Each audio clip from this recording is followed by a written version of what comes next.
2014 నుండి 2024 వరకు నరేంద్ర మోడీ ఒక్కడే చేసిన అప్పు 113 లక్షల కోట్లు అని రేవంత్ రెడ్డి వ్యాఖ్యానించారు. 14 మంది ప్రధానమంత్రులు చేసిన అప్పు కంటే రెండింతల అప్పు నరేంద్ర మోడీ చేశారని ధ్వజమెత్తారు. ఈ రోజు దేశం మీద ఉన్న అప్పుల భారం 168 లక్షల కోట్లు. దాంట్లో 14 మంది ప్రధానమంత్రులు 67 సంవత్సరాలలో 55 లక్షల కోట్లు అప్పు చేస్తే నరేంద్ర మోడీ డబుల్ ఇంజన్ సర్కార్ 10 సంవత్సరాలలోనే 113 లక్షల కోట్లు అప్పు చేసిందని సీఎం రేవంత్ రెడ్డి మండిపడ్డారు.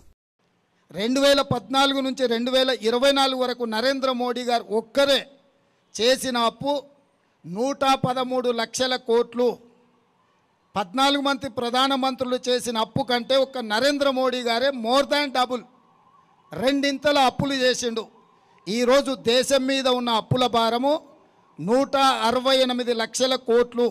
168 లక్షల కోట్లల్లా 55 లక్షల కోట్లు 14 మంది ప్రధానమంత్రులు అప్పు చేస్తే 67 సంవత్సరాలు నరేంద్ర మోడీ గారు డబుల్ ఇంజన్ సర్కార్ ఎంత వేగంగా పరిగెత్తుతుందంటే 10 సంవత్సరాలల్లా 113 లక్షల కోట్ల రూపాయల అప్పు తీసుకొచ్చి ఈరోజు అప్పుల ఊబిలో ఈ నయా భారతాన్ని మొత్తము తాకట్టు పెట్టినరు.